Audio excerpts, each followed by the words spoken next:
Good evening, everyone. Welcome back to the Evermore YouTube channel and podcast. It's Chris and Mark back on a Monday night, 9:30, asking the same question we ask every Monday night. What's going on? I'll tell you what's going on, Mark. Man flu is trying to kill me. But with the thanks of paracetamol and Barocca, or cheapy Barocca. Happy for a sponsor, guys. If you want to chip in, I'm surviving, mate. I'm surviving.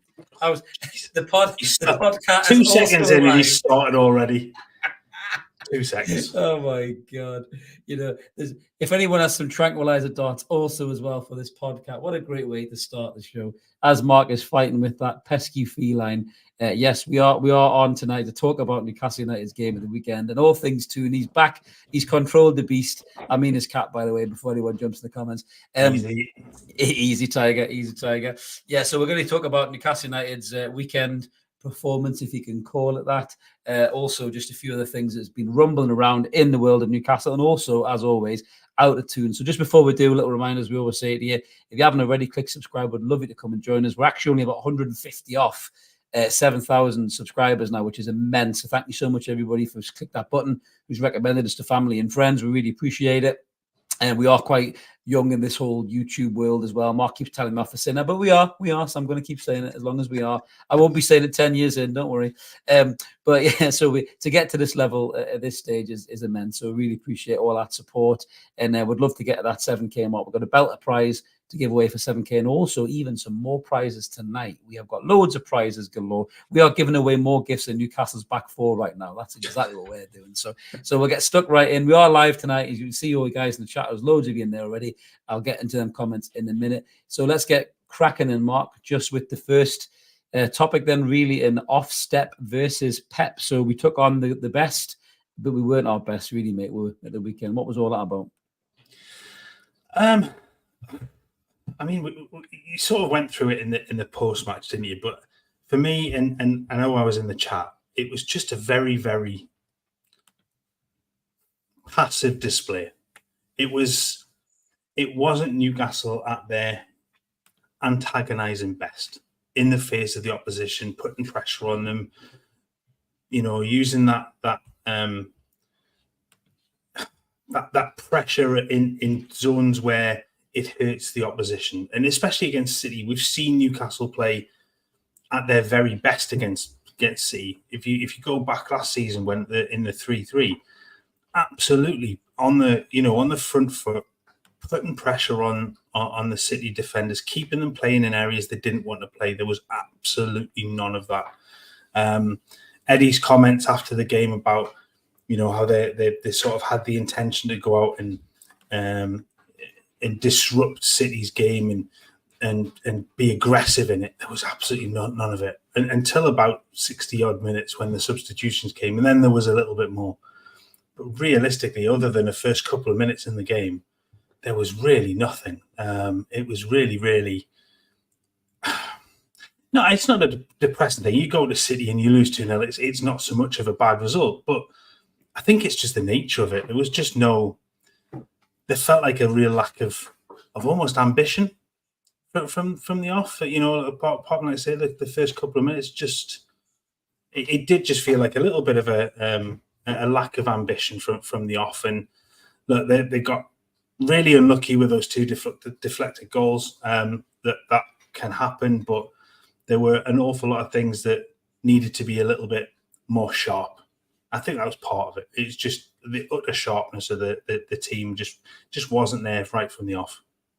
Absolutely. Just a little gentle reminder, everybody, we'll be joined by the Toon Review in the chat tonight. Good to see the guys there in the chat. Evening, lads. Happy times, eh? Don't be negative tonight, mind. Yeah, if anyone hadn't seen it already, I've started already. Go on, no. He started already. Yeah, the Toon Review did a great show, as they always do, the other night, and Paul addressed some quite scandalous comments, really. Negative comments towards the guys there who do such an immense job. I think you handled it superbly well. We were in the chat showing our support. I think a lot of you guys were as well. You know, we love doing this. The Toon Review guys love doing this. You know, we can debate without berating. You know, we don't need to abuse each other. You know, we've all got different opinions on Newcastle United and Eddie Howe. I'll be giving you my opinions, and Mark will be giving you his tonight as well. And there's no reason for anybody to give anybody any shit for it. You know, you guys in our chat are fantastic. You know, we've got a real good community here, as the guys in the Toon Review have as well. But sometimes shit houses can sneak in, but I know you guys will deal with it if they do. So thank you very much, guys, for tuning in. We hope you enjoy our show. But going into the game, Mark, you're right. I mean, you know, I talked about this post-match. I think a lot of Newcastle channels have been talking about that. Even the ones that are ultra positive, like ridiculously positive, you know, where nothing is bad, even they've started to be a little bit more realistic. I need the Lego thing here, isn't it? The everything is awesome. It was awesome, yeah. For what it's worth, they are really nice guys, to be fair. But yeah, some channels prefer to be very, very positive all of the time, and I get it. You know, that's their thing. That's what they do. It works for them. You know, credit to you and all that. But you know, ourselves in the Toon Review, I think we're a little bit more honest and open about things. And you know, for months now, it's just not really been good enough. You know, the Chelsea game was pathetic. You know, it was 3-2. The only reason it was 3-2 is because Chelsea are gash. Simple as that, really. Chelsea are shit. You know, they're not good. You know, if that was Newcastle United of last season, we'd have turned Chelsea over. We'd have been 4-1 up or something like that, possibly, because Chelsea was so bad. You know, so many gaps at the back there. Do you know what I mean? And just we just didn't exploit it. You know, Isak is running on fumes. Joe Willock is just back from fitness. I mean, the fact that Sean Longstaff is getting cortisone injections in his ankle to play is mental. When you've got Louis Miley and Elliot Anderson on the bench, and by the way, both came on and did very, very well. The first thing I think Louis Miley did, bar taking a great touch and nice, simple play. If you go back and watch it, he picked Phil Foden's pocket. So Phil Foden had the ball and he was just about to do some amazing Foden magic. And then that big gangly leg came in and went, whoop, I'll have that. And he went off with it. And you could see Phil Foden even go, cheeky bastard. Like, look at him. And I thought, that's Louis Miley in a nutshell. No fear, doesn't give a shit who you are. He'll tackle Mbappe, he'll tackle Phil Foden. You know, we saw him and Haaland having a nice little close chat and one-to-one, didn't we, in the game as well? You know, if Haaland wanted Louis Miley's shirt, Mark, then he might as well have just asked for it. I think you've got that picture there, haven't you, mate? I think he was trying to take it piece by piece, wasn't he? He was he certainly got a good chunk of it gone in it. I mean, this just shows you how got a yellow card, by the way. How has he not got a yellow card for that? That is absolutely shocking. I appreciate his story, but I mean, fucking hell, come on, Haaland, that's a bit strong. But going back to Louis Miley though, all of this talk from Eddie, and you know, we did a video about Eddie this morning, loyalty over logic. And you know, I like Eddie Howe and he's very articulate and all that, right? But I'm sorry, Eddie, I'm calling bullshit on this. I must protect Louis Miley thing. This kid has played at the Parc des Princes. He's played against Chelsea. He's played against Manchester United. He's played against Man City twice. What are you protecting the kid from? The fucking Avengers, Thanos. What else has he got to fucking play against, Eddie? You're talking out of your arse. You're giving Sean Longstaff injections so he can actually move 3 yards. And this kid has played against the biggest teams in Europe. I'm sorry. Protecting Louis Miley, bullshit. I'm calling it. Give the kid a game. I think there's an element of, and I talked about this the other week, I think there's an element of protecting him from himself almost and protecting him in terms of fitness. But when you're having to inject a midfielder's ankle to be able for him to run during a game, then that player needs the rest. That player needs to be protected. He's the one that has to come out and maybe fill in for 20 minutes at the end of the game. Miley can come in and play the first 65, 70, 80 minutes of the game and be able to do a brilliant job. We've seen that. Yes, he'll need rest too. But when you've got an injured player playing, that's the wrong way around completely, absolutely completely. And I get the argument about Anderson. I know you touched on him maybe starting. I think that probably would have been the wrong thing. I think he's probably too short of match fitness to come and play in the first 60 minutes of the game. But he's probably not a million miles off it. And he probably could have done a good 50 minutes of the game. But having him come in as an impact, even for Miley at that point, to play Miley for 60 minutes and then bring Anderson on to freshen things up. And that way you don't even have to go anywhere near Longstaff and give him the rest he deserves. It's baffling the last couple of weeks with this. It really has. Yeah, Trolls is saying I forgot the Hulk. Man, he'd be good at the back stick, wouldn't he? To be fair, Trolls, I think no one's marking that bloke, is he? Be fair, mind you, he'd probably stick Dan Burn on him and think that Burn could handle him because he seems to seriously overestimate Dan Burn's powers, I would say. But yeah, you're right. I mean, I think the thing with Anderson is, he is just coming back from a long injury spell. But I think even the little cameo we saw of Elliot Anderson, he gave that physicality, didn't he, that we just don't have. He gave that spark, and he wants to tackle somebody. He wants to do something with it. Miley's a bit more of I would say, a bit more of a ball playing midfielder. He wants to pick the pass. He wants to, have a couple of 1-2s and then look for that through ball. Whereas Anderson's more intense, I think, isn't he, Mark? In terms of that midfielder, we missed that with Joe Linton. I mean, we'll get into Bruno in a minute, but in terms of Joe Linton, I mean, Jesus H. Christ, Joe Linton's agent must be watching these games, licking his chops, because we miss Joe Linton so much. We miss Joe Linton as much as a car misses wheels. We just don't work without this guy. It's pretty clear. Nick Pope's a huge loss, right? There's no doubt about that. But without Joe Linton in this side, we are fucking powder puff. We are pastry. We're like a sausage roll, just crumbling as everyone takes a bite out of us. If I was Newcastle, I would say to Joe Linton, name your price for your wages, mate. And I don't think he would be ridiculous. I think he would probably want, I don't know, 200 grand a week or something. I'd pay him, Mark. I think he's worth every single penny. Don't you? To this side, absolutely. Yeah, completely. And I think you're right. Looking at the performances over recent weeks, you're adding another 10, 20, 30,000 a week, maybe to what he can ask for, because he's showing his worth. His absence from the side has just proved just how much of a miss he really is, and that physicality in midfield is huge, and that there just isn't that there. Even with a fit Longstaff, he's not as physical a player. Anderson's nowhere near as big as Joe. Willett can't do that sort of job, and Bruno he'll be aggressive. He will put himself about, but again, he's not that player. He's the one that wants to be the instigator of everything going forward. He doesn't want to have to do the battles that Joe Linton does as well as he can do it. I thought he did a pretty good job at the weekend, to be fair to Bruno. I thought he was very good for vast periods of the game. We'll get into him in a minute in a bit more detail. Yeah, absolutely. But you're sorry, right. Yes, I've jumped the gun a little bit there, haven't I? I've jumped the gun. Yeah, steady on. To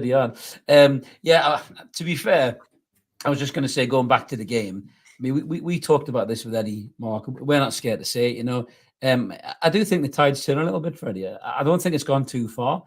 Even me and you are different a little bit on our take about it, but I'm getting a little bit tired of his antics, and I'm getting a little bit tired of his lack of action as a manager. This isn't just based on the City game. This is based on the last probably 5 or 6 months, to be honest with you.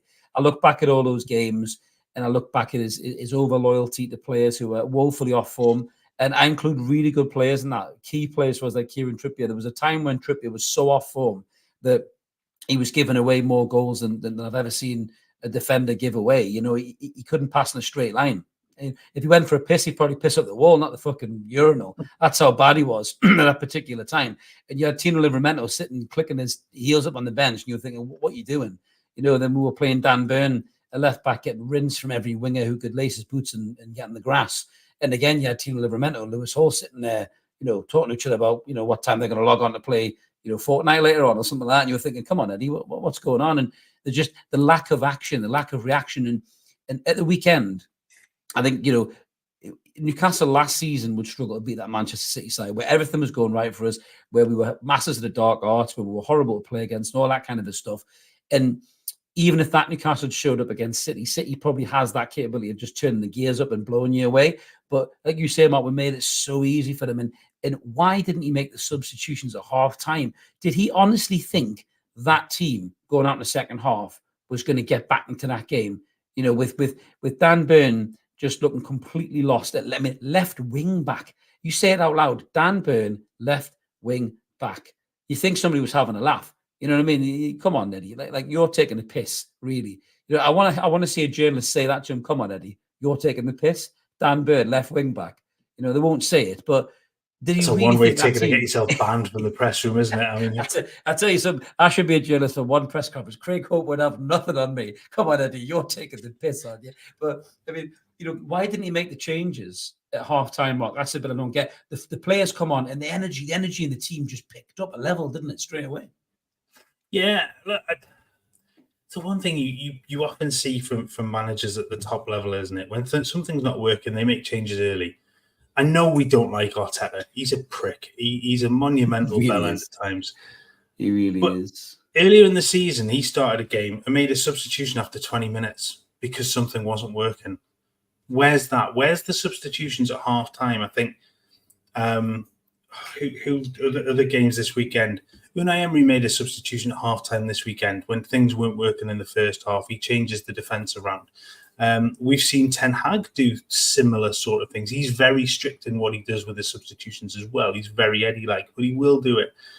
All of the bigger named, or all of the top level managers, if they don't like what they see, they'll change it. And I don't understand the reluctance to make early changes. You have 5 substitutions now. It's not like the old days when you had 3, and I get there would be a reluctance to waste a substitution early just on a tactical change without moving players around on the field. But you have 5. You have 3 opportunities to make a substitution during the game. Make one at half time. Change things around and give the opposition something to think about. And there's just none of that. And there never really is. There is an element that thinks that he is scared of making a bigger mistake by doing something like that. And I'm not at all in the camp that says I think he has to go. I think there's enough time for things to change. He has credit in the bank. It is dwindling a little bit. But there are circumstances this season which suggest he's done a lot of what he's done. But he has to start showing the ability to manage, not just coach. And I think part of the problem with him is he's such a good coach, but there's almost an unwillingness to have that management aspect, or to manage the game on the field in front of him at times. And it's very much like for like substitutions. I'm going to bring these players in that know exactly where. There's no difference in philosophy, and we talked about plan A, plan B, that sort of thing. There doesn't seem to be anything like that where it says, well, if this isn't working, let's go to this. If that player is not working there, let's move things around and just do something different and keep the opposition guessing. Because for too long, it's been it's same old.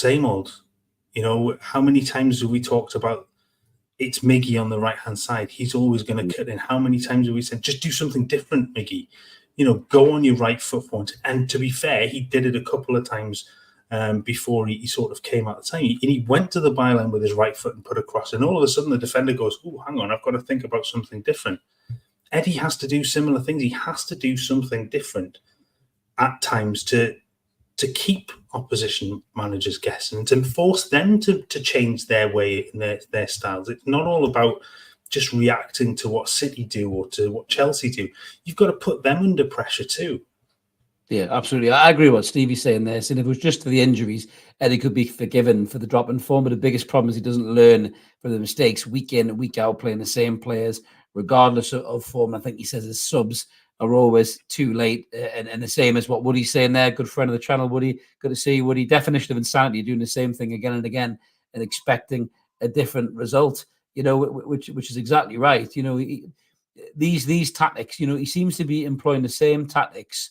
And then he brings on players who aren't good enough to execute the tactics clearly from the start of the game, and he thinks they're going to do the same tactics better than the players that he selected ahead of them, which is a bit nuts. I mean, don't get me wrong. Like I said, I don't want him out of a job, because I think he has got enough credit in the bank, and what he's done has been phenomenal at the football club. But this is a crossroads for Eddie Howe right here. I think he has to learn how to change and adapt. I mean, he was talking actually about Lewis Hall after the game. If anybody didn't see Lewis Hall's performance, if you turned the game off by that point, I couldn't fucking blame you, to be honest with you. Maybe you fucked off out for a pizza or something like that, maybe. But Lewis Hall came into a back 5, and the first thing he did, Mark, was I think he played a 1-2. He beat 2 or 3 players, and he got involved in the play. His touch was there. He looked calm. He looked composed. His positional sense was good, and everybody was going, hang on a minute, where the hell's this kid been? And compared to Dan Burn, and the one thing that drives me mental about Dan Burn, it really does, right? Ask yourself this question, everybody in the chat, this is open to you as well, right? How many top 7 Premier League teams sacrifice 2 players every game to cover for the fact your left back has no pace? You name them in the comments. I bet you can't, because they fucking well don't. They have a left back or a left wing back who's able to catch players because he's able to run more than 2 yards without looking like he's about to die. That's the difference between Dan Burn and the other left backs in the league. He's not a left back. He's a centre half, shoehorned in at left back. Yes, you need your winger to protect you a little bit and possibly your midfield to come in when you're in a defensive unit. But all the excuses I hear when Dan Burn gets absolutely rinsed. He looks like the fucking Wile E. Coyote with his sign help when the winger goes past him. And all I hear is, oh, Willock hasn't covered him, or Gordon's not doing his job covering him. What about Dan Burn? What about Dan Burn? And that's on the manager. He shouldn't be playing that guy in that position when you've got 2 left backs on the bench. I know Matty Target's just coming back from injury, Mark, but you've got Matty Target and Lewis Hall sitting available there to play in a back 5, and he's still picking this big knacker because he's from Blythe. And I'm sorry, I'm done with it. He's not a left back at all. Yeah, no, agreed. He's not. He has done a brilliant job at times there. Let's be fair to him. Last season, and look, he gets an awful lot of support of the fact that he had Joe Linton there that covered an awful lot of ground. When you start to look back at it and you think just how much of a miss is Joe Linton, here's the answer. It's huge because he covers an awful lot of the ground that Dan Burn can't, and Dan Burn's allowed to just sit in and be almost at that third centre back. So you switch, you play Trippier further forward, you end up with 3 centre backs, and that to a point that's worked. This season, Joe Linton's been massively missing, but you're right. You shouldn't have to rely on a second player consistently to cover another player. I get that there'll be certain teams that you want to double up players against. How many times have we seen it? When you get to the big names, you double up on an Mbappe or a Ronaldo or a Messi or anybody like that. You double up on these players because you want to stifle the amount of room that they have, and you stop them being able to influence the game as much. But these are players that Newcastle are coming up against, and the likes of Ogbene and who's that Elanga at Forest. Yeah. These are players that are nowhere near that level, and it is very telling, and especially at the weekend when you go to a system where Newcastle go to 5 and play him at wing back, and he's clearly not, unless you're then going to say, well, play four centre backs, and to be fair, it looked like that for times, but there's a ready-made replacement on the bench there in Hall, and for that system, I just didn't understand why he wasn't part of it. But look, it is frustrating. It is frustrating watching the same names roll out, and as I said, that there's been an awful lot this season where that's had to happen because of injuries, because of the Tonali situation. And I think that has derailed an awful lot of what was going to be good this season for Newcastle, because his ban has caused, immeasurable problems, because his lack of availability is just put so much pressure on everybody else. And hopefully for the team that you see that change next season. But there are still 10 games to go with it, and he's got 10 games to manage. And yeah, I know it. But stop jumping the gun. You jumped the gun twice. You get too excited today. 1 week off. What's going on? You jumped the gun twice. But he has to show things. He has to show the ability to manage when things are not going wrong, and he hasn't done everything wrong. And like I said, I'm not in that camp of I think he's one that has to go. I think there are awful lot of players in that squad that have to go first, but there still has to be signs that he's learning. And we've said this an awful lot of times. He's still learning as a manager. He's still relatively young, but he has to show signs that he is taking this on board and being able to change what happens in the future. And that this isn't just a one-season wonder and then completely he reverts back to type and things spiral off completely. Yeah, well, on Eddie Howe, Vincent's got a comment up there. We just left it up there. So he's saying, so if we miss out on European spots this season, will you guys still back Eddie to managers in the summer and going forward? Wondering what your thoughts are on that, Chris and Mark. You go first, Mark. What would you say to that? We'll get into the league position where we think we're going to finish in a minute. But what would you say to that, just as a question? Yes, I think there's enough. I think if things were to spiral off and completely capitulate at the end of the season, you end up finishing in the bottom half of the league, then I think there's bigger questions to be asked. But I think there's enough there to suggest that there are ways out of this for him. there are players to come back. There are huge misses in that squad right now, and we have to factor that in. You know, you haven't seen Barnes for the vast majority of the season. Callum Wilson's been crocked for much of it. Joe Linton's missing. Tonali's missed the entire season. There are reasons for it. Botman's another one who's been playing it pretty much injured, I think, for quite some time. So it's... I think there are reasons why he stays. There are reasons why you would give him the chance to, you know, reevaluate the squad in the summer, you know, rebuild from the crap that's in and around the squad and be able to take the next step. And then if it doesn't work at the beginning of next season, then I think that's the end. But he's got time. I definitely think he's got time to do it. So yeah, I agree with you to an extent in terms of he has had a horrendous season in terms of, you know, the injuries and to the key players that, you know, the main signings that we sign in Bonds, obviously injured most of the season. Tonali suspended for the whole season. Joe Linton, the key player, injured. Nick Pope injured. You know, no point in even talking about Wilson because if the day ends in a why Wilson's injured, so no point in talking about that. But I think, you know, the club haven't really backed him either really well in the market. I think this insistence of following the rules. We'll get into this in Out of Toon a little bit more because I've got a theory on this. But I think I say agree to an extent because I think he will get next season. I think they will stick by him. I don't think they'll pull the trigger unless something spectacularly bad happens between now and the end of the season. The last 10 games, which we'll talk about in a second. But the big caveat is if there is an elite manager available in the summer that the owners, and I mean the owners as in the proper owners, PIF, think they can get us to that next level, even with the players that we've got, if they think this person is the man to get us there, you know, whether that be a Nagelsmann, you know, whether it be a Mourinho. I know a lot of people will go mad in the comments there, you know, but easy. If start them. I know, but if there's an elite manager that they think, I mean, you got to remember when Everton got Ancelotti and everybody lost their fucking minds. And even though Everton was shit, he still made Everton good because he was Ancelotti, right? If there's a manager of that caliber available in the summer that they think they can get, and that he's limped over the line to 10th or 11th or 12th, I think he may be in trouble, you know. But I think the UK-based owners, you know, love him so much and he has so much credit in the bank. I think he'll probably be okay, but it all depends on how much PIF step in to get involved. Because if they're watching going, actually, this isn't what we wanted, this isn't what we were thinking, this guy's available and he wins trophies and he does this and he does that, we'll pay him and get him in. That could easily happen. That it's happened at clubs before and we would be no different, mate. So that answers your question, Vincent. A bit long-winded, but I mean, you touched on it, and I think was it the weekend, and you've only got to look at the Ranieri situation. You only have to look at what happened at City. That look, if it's not right, it's been good, but it's not right, and things aren't quite what the owners want. They'll move on. They've got enough money invested in it to go. Look, we can move on, and if there's a better option or they believe there's a better option available to them, they'll do that.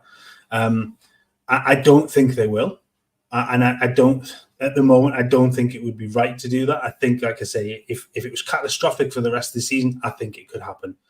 But I don't think that. I think he's got enough in the bank, and there are enough circumstances around this season to suggest that it's not all his fault. He's had an awful lot to deal with, but he has to come out of this and have a plan going forward and be able to convince them that he is the right man for next season and beyond. So look, it is going to be a difficult end to the season. And I know we're going to come to the game, so I'm not getting ahead of myself, but he's got an awful lot to show, I think, in the next 10 games. I'm going to start calling you Trigger. You keep jumping the gun so much tonight. You Trigger will be your name for the rest of the episode. Antagonize has just got a 6-month badge as a member. Congrats to you, mate. Thank you very much, man. Thank you so much for the support. Yes, we are going to have a bit of a members giveaway in a minute as well. So keep tuned for that, guys. Make sure you stay. Roger, you'll have to check it in the morning whenever you check back in. But yeah, I think that there certainly is a shift in some. You've changed your name to Trigger. Super. There he is. Trigger's broom. There definitely is a bit of a shift in some people's mentalities. I think they've just had enough of the same old, the Groundhog Day tactics. You know, this warm weather camp that the guys are going away on should really help get the players fit. But if he comes back against West Ham after seeing Miley and Anderson and Hall add that energy, and if he comes back and picks Longstaff and Burn again, I mean, I'm looking at West Ham's wingers here, right? Jared Bowen and Kudus, imagine them pulling onto Dan Burn. It's just not even going to be funny. And it'll just be Groundhog Day again. And if we come back against West Ham and put that shift in, all of this kind of frustration and apathy towards the manager's tactics will just grow and grow, man. He needs to get this right. To be fair, he did speak very well about Lewis Hall after the game. So maybe he's starting to maybe realize things are possibly needing to be changed there. But I don't know, mate. I mean, TalkSport called him the Mark Hughes of the Newcastle project when we first got him. We never wanted that to be true, but no, they might get to a point with Eddie where he's got us as far as he can get us. I mean, last season, was amazing, right? But there was mitigations in there as well. Liverpool fell off the cliff. Chelsea were shit. Spurs were shit. Man United were self-imploding. We did have an opportunity to get in there. If it was like a parking space, they were fucking around with a ticket machine. And we went, whoop, we'll have a bit of that. And we kind of dove in, you know what I mean? And the lads were fantastic, no doubt about that, and they exceeded everybody's expectations. But then kind of reality set back in this season in the league. Obviously the group of death. I think if we hadn't the group of death, we might have got, to the knockout stages of the Champions League, which would have been superb. But the games that we've struggled to win isn't the games against the top teams. It's the Lutons, the Bournemouths. They're the Nottingham Forest. They're the teams. With all due respect to those teams, because you deserve your place in the Premier League, we should have been beating them comfortably, Mark. And Eddie Howe should have made good enough tactics to change those games when it looked like it was slipping, and he didn't, quite frankly. Just a comment from Jason there. Eddie was brought in to get us out of the crap we were in, which he was. He did that with credit, but our owners, our business people, there's no room for romance in business. Eddie looks like a dead man walking. His facial expression has changed a bit, Mark, doesn't he? He looks a little bit forlorn, I think, these days. And that's I think the pressure's really on it, and this has been a thing that's been talked about by some of the media, that he's not under pressure. He absolutely looks like he's under pressure, and with every game that goes by, he looks worse and worse and worse. And he's always been fresh faced and really good. Thanks, trolls. He's always been fresh faced and quite chilled, and you always mention how articulate he is, and that is true. But you're starting to see a little bit of getting grumpy is the best way I can describe it with certain things, and he's starting to dwarf into a bit of a grumpy old man, and you can just see that he still wants to maintain this positive attitude, and he still wants to talk up the players, and I completely get that. In the public eye, he wants to have a positive an output, and give his players credit but it has to be credit where credit's due for me. Sorry, I'm loving Davey Swayze's positivity. If Tonali wasn't banned, he would be injured anyway. You know what, Davey? You're totally right, mate. You're totally right. That's the way our team is going this season, mate. Well said. But yeah, no, he's. I do think he's showing that he looks like he's under pressure. He looks like he almost looks like he's struggling with it a little bit. He looks like he's not handling it quite as well as he did before. But it's a tough old gig, this. And he's done such a remarkable job so far, but he's just showing signs of it. He is, signs of the cracks appearing, I think. Yeah, Jason's right there. I think his little doubt Mourinho has been discussed by the owners. I don't think Mourinho has been discussed by the owners, but I think Nagelsmann could very well be something in that. I think the fact that snuck out. I possibly wonder whether agents have been contacted and someone's just let the cat out of the bag a little bit there. Do you know what I mean? But we'll sharp find out. But one player who really did stand out at the weekend, ironically enough, was the player that Pep Guardiola was salivating over, our midfielder, Bruno Guimaraes. And it doesn't surprise me. We've called it Bruno's audition because Pep has always spoke highly about Bruno. Bruno's been linked to so many big clubs, Mark, hasn't he? But he really stepped up at the weekend and showed his class in amongst, some of the best players, not just in the Premier League, but in Europe as well. But one thing that was worrying about it, two things I think actually as well. I heard some rumours that the PSG are watching Isak as well, thinking of the contingency plan from Mbappe leaving. And you look at likes of Isak, Bruno, and the quality that they possess versus the rest of the team that's around them at the minute, especially some of these players that he's playing who, are decent players, right? But they're nowhere near that level. Bruno was able to run around Rodri and Kovacic and really give them a tough game in that midfield. I know they controlled the ball, but without the ball, Bruno made them ask questions. That run he made to make the tackle on Foden when he did that unbelievable turn, the quality and the nous to be able to do that. Bruno looked the part, but the bit that concerned me about it was he looked so pissed off at the end of the game, and he went on social media and basically challenged his teammates to save our season. And I think Davies just beat me to it there.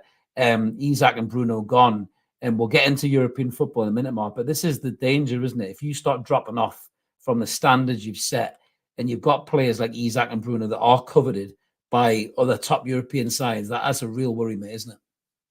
It is, and it's always the danger, isn't it, when you sign a player that's relatively unknown like that, and they do step up and they show just how good they can be, and we all know just how good Bruno can be, and when he's fit enough. And I thought he was excellent at the weekend, and he did such a good job on Rodri for the vast majority of that game on Saturday. I thought he was sort of the standout, and the little balls forward, he was always trying, he was always involved, he was getting mucked in, he was making tackles, he was nicking the ball off, but he didn't have the supporting cast around him, and it goes so far before he starts to think, is this the right place? As much as he loves the place, as much as he's shown that he absolutely adores playing for the club, does he start to think, I need to move on, I need to go and play at the next level before that time is up? And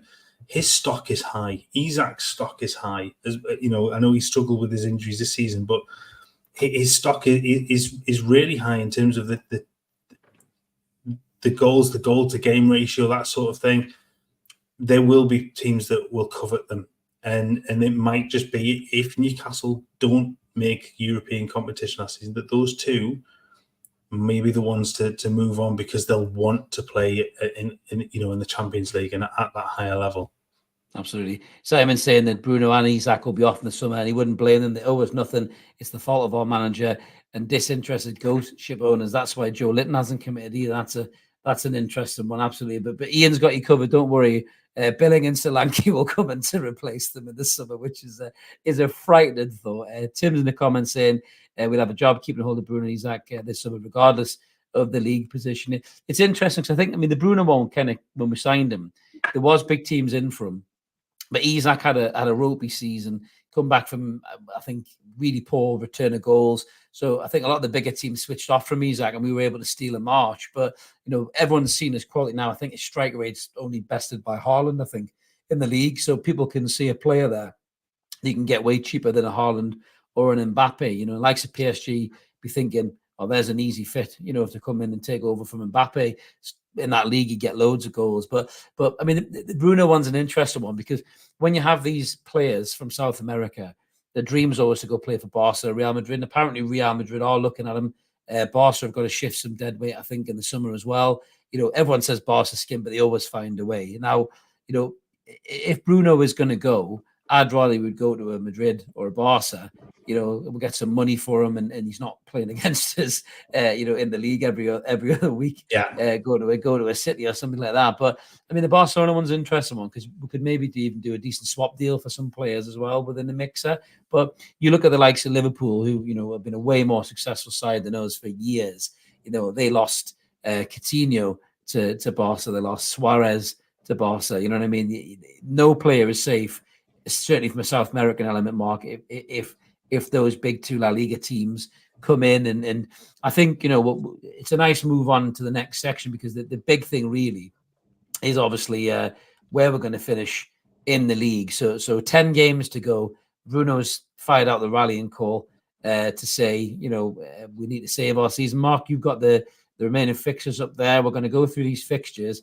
And what I would say to the guys in the chat, let us know what you think about how these games are going to go. We'll start with the Palace one, Mark, even though that's still to be rearranged. Palace away at Selhurst Park. I'm going to say, ask you win, lose, or draw.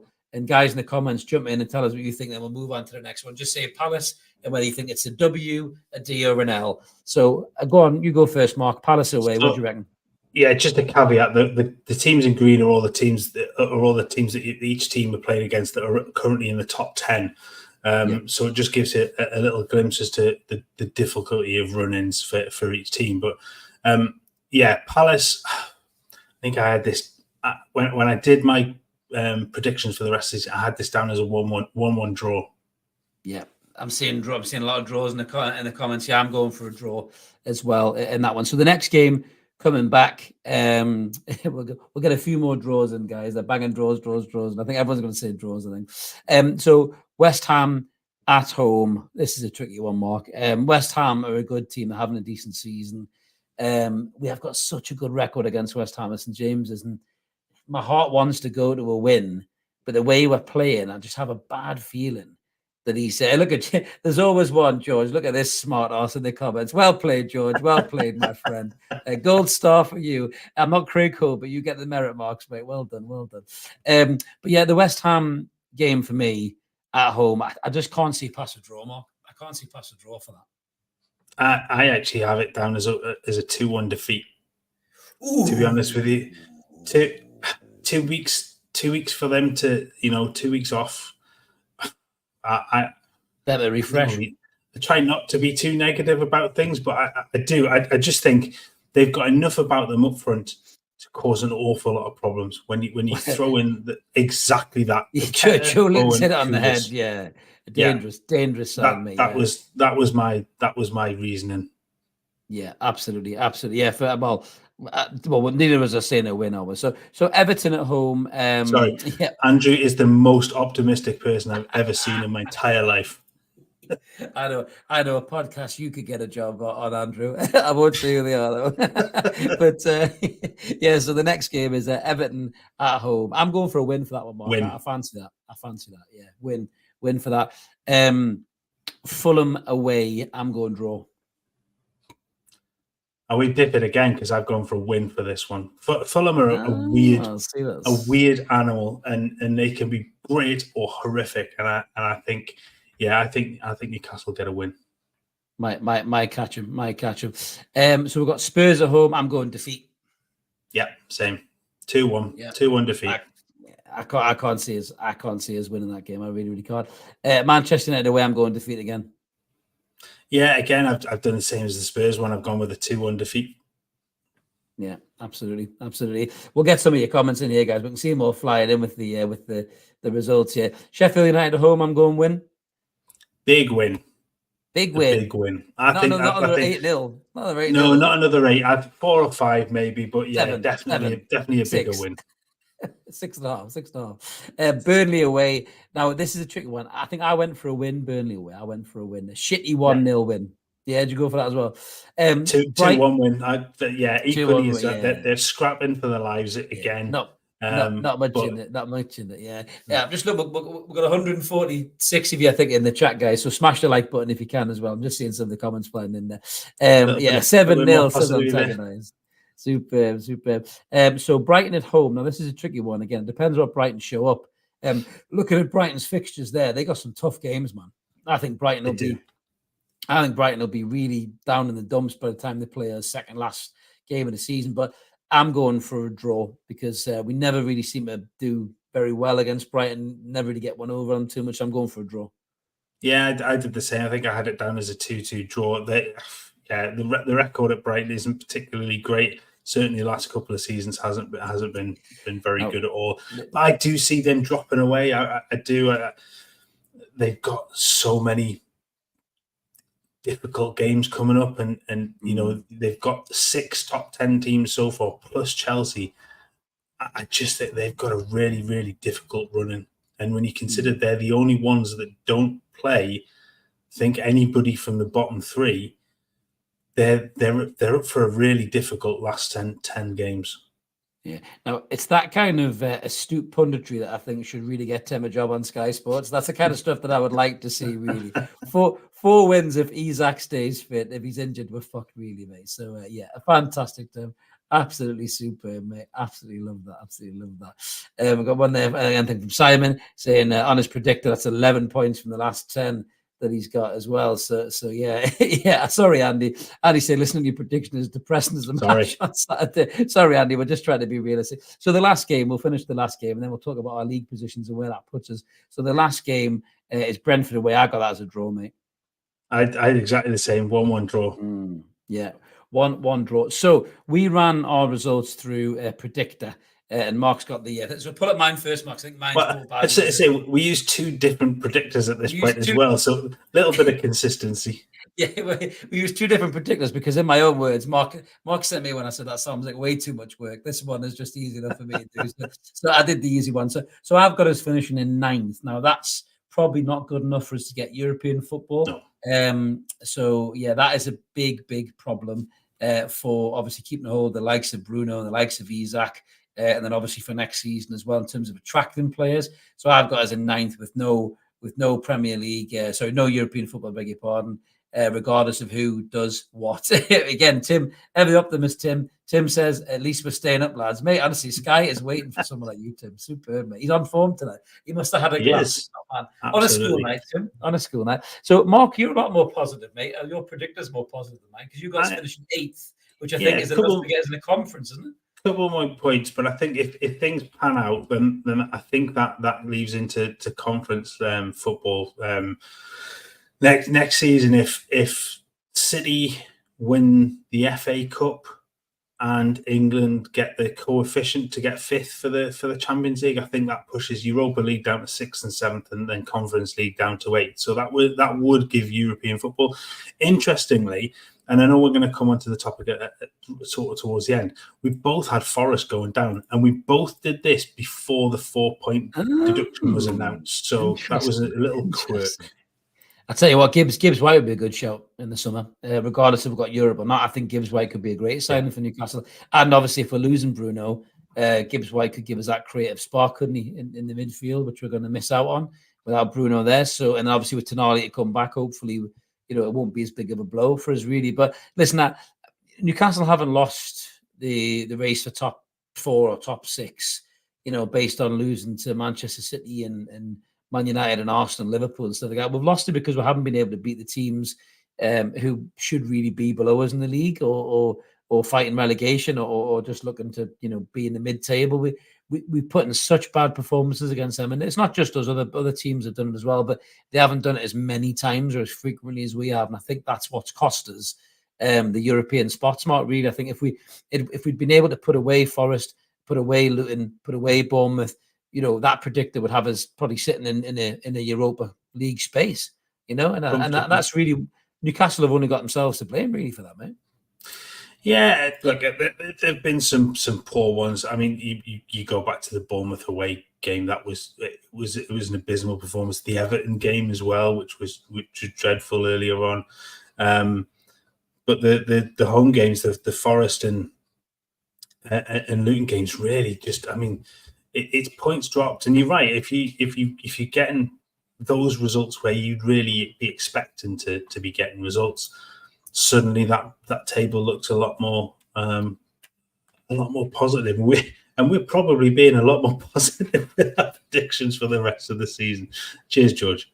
Yeah, that's why George gave us his entire season in one shoot, because he knew he had to dive off. But good to see you, George. Get it now. You did, mate, as always. But yeah, it's as Davey says there, it's been more bad than good this season. It really has. I mean, and yes, there has been the mitigations. There has been injuries. There has been suspensions. There has been ridiculous ties. When you look at the cup draws that we've had, I mean, who gets shit draws like that in every single cup competition that they're in? It's unbelievable, wasn't it? It was almost like the Illuminati when people were talking about, So there has been some real bad issues for Newcastle. So I suppose in that regard, you have to feel a certain sense of sympathy for Eddie Howe.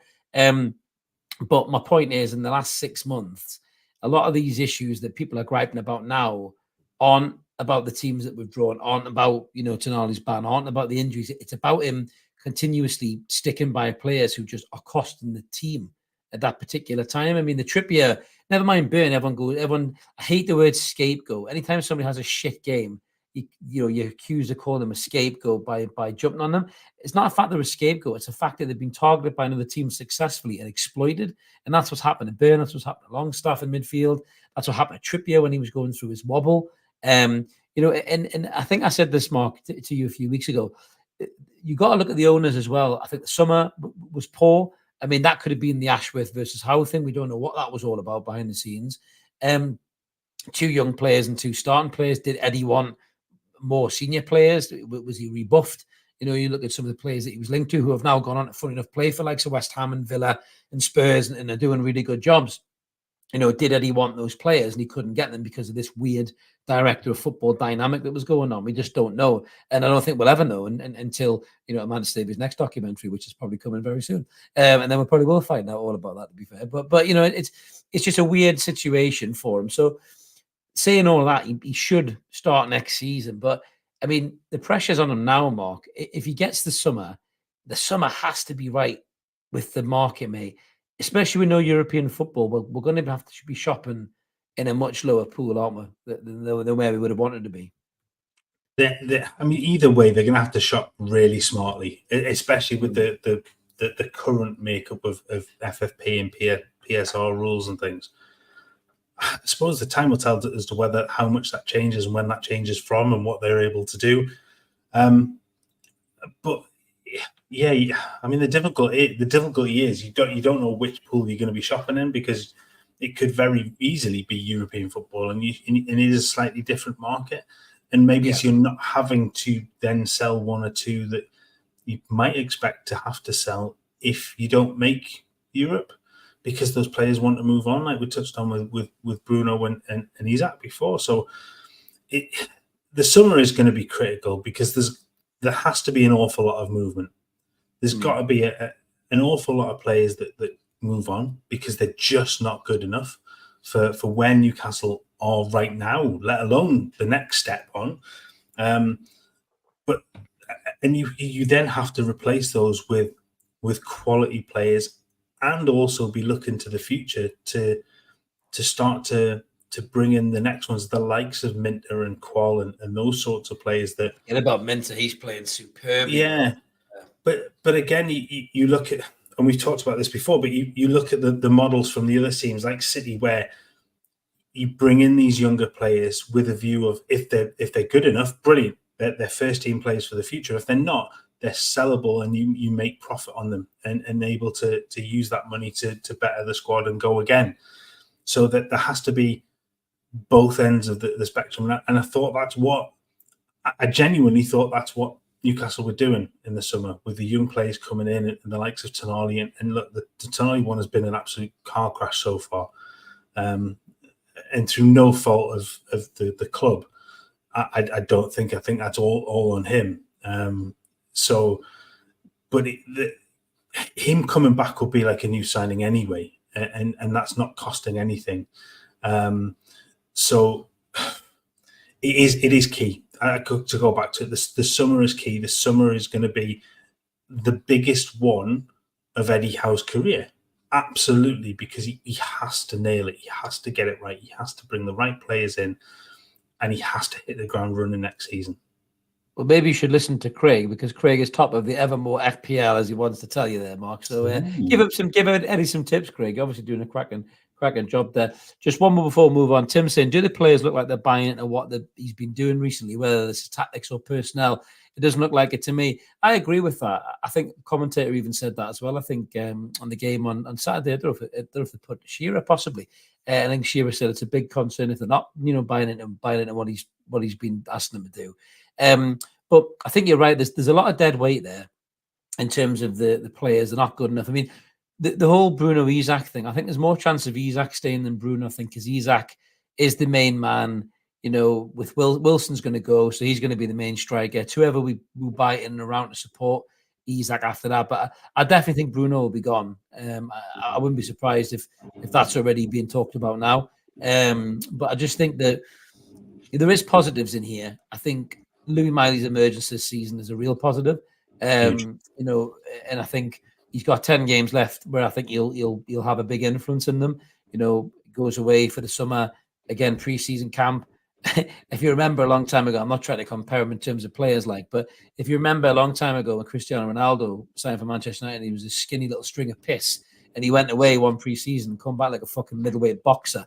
Louis Miley still has to grow into his body, and he's not fully developed yet, and when that kid does pack on a bit of muscle, fucking hell, it's hard to get him off the ball now. Can you imagine what he's like when he's got a bit of beef behind him there, So, and then you got Anderson, hopefully get fit and stay fit. So there is positives in terms of those young players. And Tonali coming back is a big thing.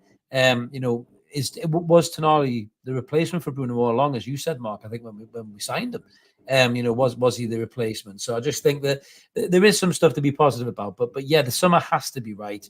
Eddie has to get it right, because the knives will be out from sharpish, if he doesn't get it right. And if there is elite managers in the wings waiting, Mark, like you say, there is gonna be some real doubts about his position. But let's move on to Out of Toon before you jump in with another one, mate, because we'll be on 3 hours if you keep going. So I'm taking the reins. Sorry, I'll shut up now. You do. You love a Monday night ramble. So yeah, this is Out of Toon. So this is the bit where we talk about non-Newcastle United news. There's been loads of crazy stuff happening in the world of football. There is only one place to start, really, Mark, and it was the mental scenes over in Turkey with was it Trabzonspor and I think it was Fenerbahce, wasn't it? Where all fucking hell broke loose in this game, even to the point where former Chelsea striker Batshuayi tried to do some kind of. But yeah, but should I try to do some kind of weird Red Ranger, Power Ranger kick on somebody? He's clearly channeling his inner Chuck Norris. I think that was it was phenomenal. That's utterly terrifying. He gets the Trabzonspor fan gets on the pitch and starts attacking the players. Sorry, hang on. Martin's just got me there. I didn't even realize I threw a pun in there when I said knives. That was sharpish. Moving on to that. That's the most accidental segue I've ever done in my life, Martin. I didn't even mean to do that. and I think that we talked about this earlier in the season, didn't we? And I think from last season when fans have gone on the pitch, you just don't know what they're carrying. And if you cast your mind back to the Everton game a couple of seasons ago when that prick tied himself to the post. And the Everton fan in the crowd nonchalantly takes out this bloody knife out of his thing and goes to hand it to the steward, and that's what we're worried about. That's the one person in 40,000 that carries something like that, gets on the pitch, and something bad happens. The Trabzonspor fan was taken down. I think he was quite rightly kicked to shit by some of the Fenerbahce players. There's a great image of one of the Fenerbahce players literally on the back of somebody just digging in. And just fair play to them, absolutely fair play. They've gone out and protected their own and done what they needed to do. But it's quite a fucking scary, man. It really is. Yeah, I mean, Turkey's always had a bit of needle, hasn't it, in terms of the way it goes on the fans are scary. I remember years ago, tragedy, there was the Leeds fan, Galatasaray, wasn't it? There's always been a bit of an edge to playing in Turkey, I think, and it's just it's not a kind of safe environment to really go and play. I mean, if we do get Europa Conference League and we end up playing any of these Turkish teams over there, I think everyone has to be very, very careful, because that is a really scary place to be, man. On a serious note, but yeah, it's I mean, thankfully nobody was hurt, but scary times, man. But yeah, I just wish Batshuayi had contacted more with that kick, because it would have been one of the fucking most overplayed football highlights of the year, I think, made it so. Yeah, and it's one of those where I hope to God they don't ban any of the players, because that would be ridiculous. They've just gone out to protect their own. I'm with you. I wish he connected to that, because that's a highlight reel for the rest of our lives. It really would have been. It was such a kick. I actually thought the Cobra Kai were waiting for him in the tunnel, mate, to be honest with you. It was that bit of a cool. But quickly jumping back to Newcastle, Marcus is just asking you a question there. So, as a resident keeper, mate, do you know what's up with Pope? I think we saw some news about Pope, didn't we, earlier on? Yeah, there's a bit in the Chronicle about Pope earlier on. If you managed to dodge the Chronicle's constant pop-up adverts on their website, It's like Wreck-It Ralph, isn't it? You know, when with that pop-up guy comes in. Do you know what I've started to do? I've started to get on the website and hit sort of Control A and just copy the thing and put it in Word, so everything can't pop up. I do it with some of the pay-for sites that when the adverts pop up quickly, if you can get on it and copy everything quickly enough, you can get all the text off it and read it. But yeah, I think the initial thought was that he would be back early April. It looks like it's been put back to late April now. He's had a bit of a setback in his recovery. Look, I think the comments from Eddie were that he's working. He is back on the grass, but he's not diving yet. That's going to come, and that's the biggest challenge for him going forward, because that's obviously ultimately what he's going to have to do. But if that's going to be a danger to his shoulder, genuinely, I think I said to you before we came on, I think you just scratch him for the rest of the season now. I think you don't risk him. You roll with Dubravka now till the end of the season. And you get him as fit as you possibly can for August for the start of the new season. You don't risk him with 2 or 3 games to go at the end. You just can't, because you end up potentially rushing him back a little bit too soon, and you end up with him being out of action longer. So for me, that's it. I would just call his season over and get him ready for next season. Yeah, I agree with Martin saying it's obviously a real issue with that smashed shoulder and diving on his side. And Davey says he won't play this season. I don't think he'll play this season either. And Ian says he's obviously going to the Vatican, so that's clearly why he won't play. But we love it, mate. We love it. But yeah, for me, I wouldn't play him either. You just got to get him fresh and fit. He's never going to the Euros anyway, unless he's going to be a pundit. So he ain't going to the Euros as part of the squad. So I think rest him, get him fresh, get him sharp for next season. It'll be very interesting to see what we do goalkeeper-wise in the window. That's something we'll revisit, in the close season in terms of targets and things like that as well. But whether we go for somebody who's the number 1 and Pope becomes number 2, or whether we're going to go for a really solid number 2, that sounded really bad. Yeah, when you have a bowl of fruit and fibre and go for a solid. There's some tablets you can get for things like that, Chris.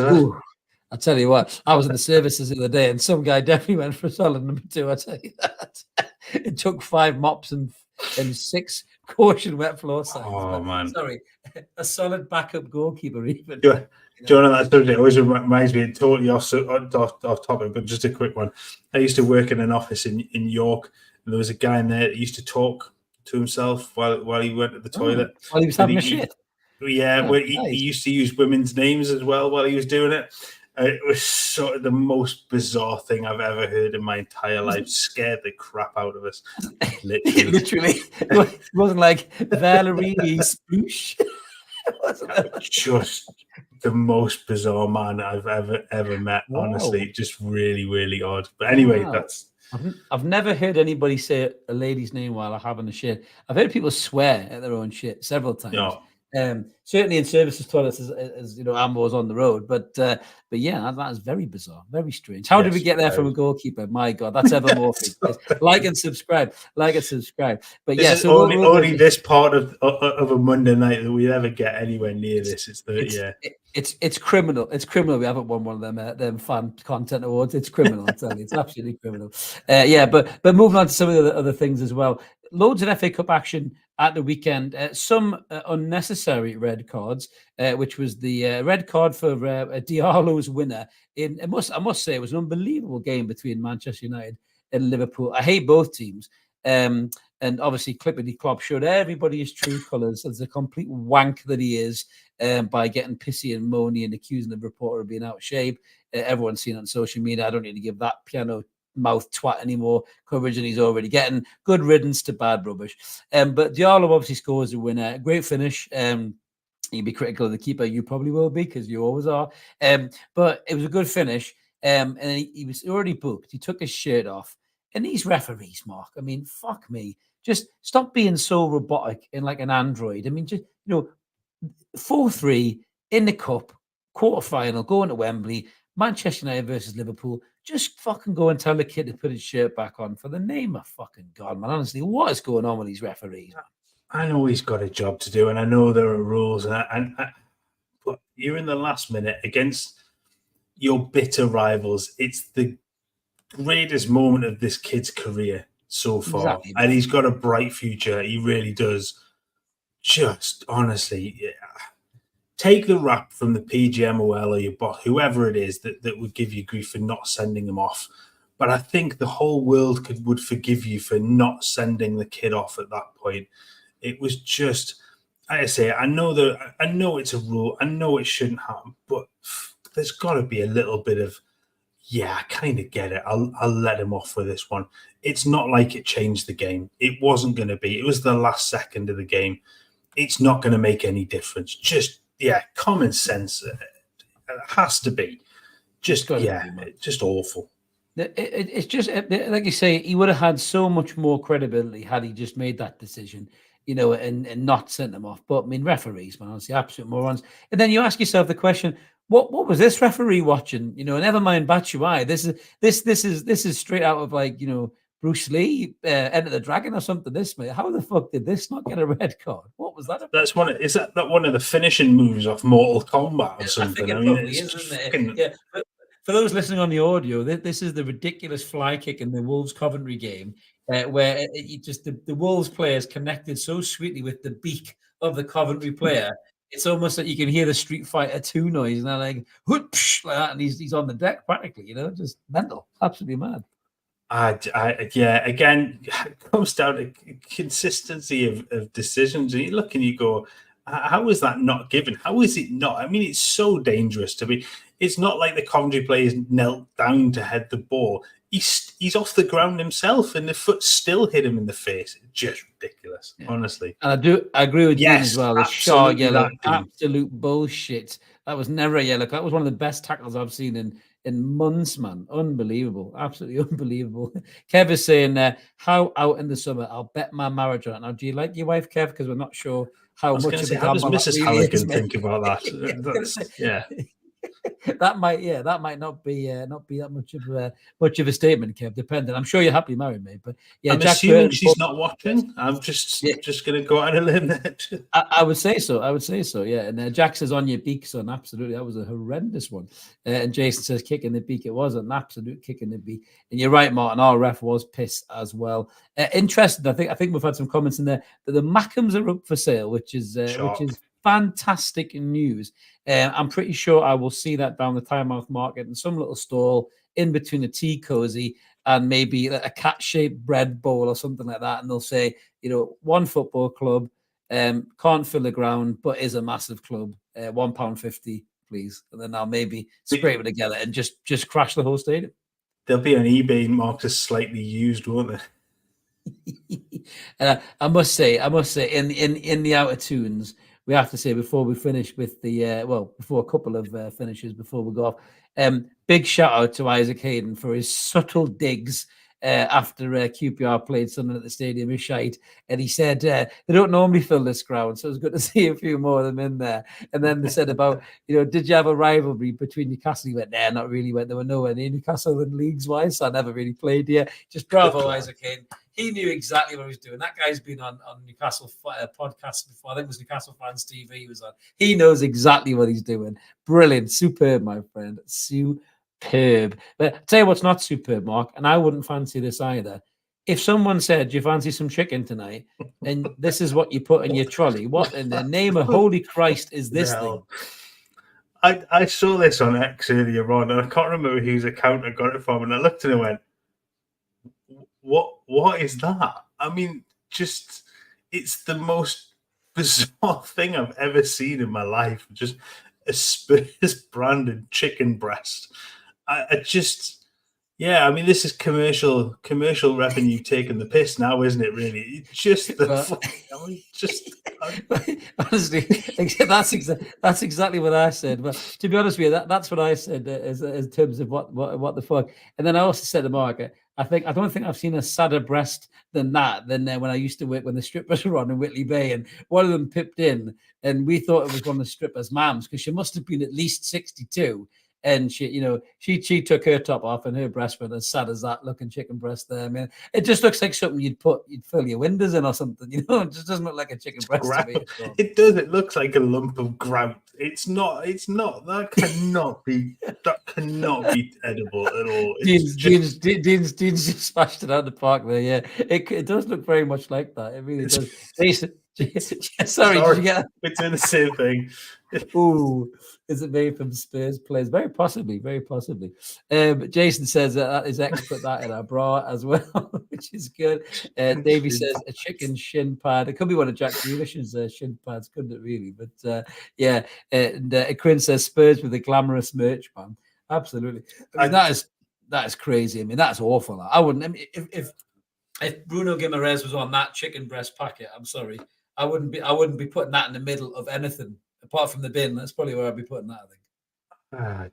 Honestly, I can't go. I have to go back and try and find where I got it from as well. But it's the most surreal thing. It really is. I'm baffled by it, but it's just hilarious. But what other show brings you something like this? It's only us on a Monday night. Exactly. You don't get this on any other channel, do you, mate? So only on Monday nights, only Monday nights. So that's us done for what's going on, guys. But just before we go, we have got a members giveaway to give away. We are going to do a little bit of a prize for you wonderful members there. If you're not a member, you can join below. Click that button, come and join the members list. But Mark has clubbed together, or me and Mark have clubbed together, a little bag of goodies for you. So over to you, Debbie McGee. Tell everybody about our lovely members Why am I always giveaway. Debbie McGee? Why? Because I'm short and I don't do a lot. So there you go. I'm the leggy blonde. No, that doesn't work. No, not anymore, mate. Not for a long time. Not for a long time. No, definitely not. Your breasts are just as sad as those chicken breasts these days, mate. Oh man. This is anyway, a weird turn. Get onto the prize. Yeah, so we've done we'll do a quick members giveaway. We are going to do the big giveaway at 7,000 subs again. So we're just under 140 away from that now. But we thought a little bit of something back to members who have really supported us as well as everybody has. But little box of goodies. There's a couple of little fridge magnets in there. One with a great man Sir Bobby on as well. The Newcastle star on there that we incorporated in our own logo. A branded mug that we will get to our winning member as well, and the great Kevin Keegan. I think he called him Sir Kevin Keegan there. The great Kevin Keegan quote as well.